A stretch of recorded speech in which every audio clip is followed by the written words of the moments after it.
ওকে একটু খাইয়ে দাও, সাবধানে দিও। কুমড়ো ভাজা। এবার তুমি খাও।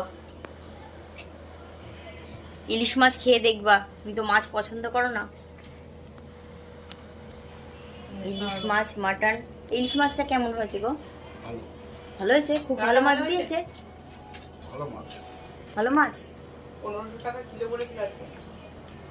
কত আজকে দিনে যে যেমন সেম দাম।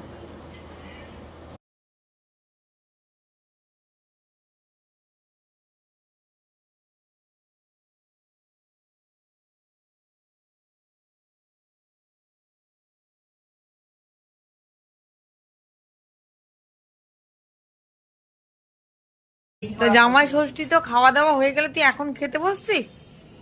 এই এই যে ওর থালা রেডি করা হয়েছিল তো, ও তো ঘুমিয়ে পড়েছে, কি করবে? এই তাই না? ওই। ইলিশ মাছ, পাঁচ ভাজা দিয়েছিল। তোমার ছোট থালা। পটল ভাজা খাবা তুমি? ইলিশ মাছ খাবা না? রাতে খাবা ইলিশ মাছটা, হ্যাঁ?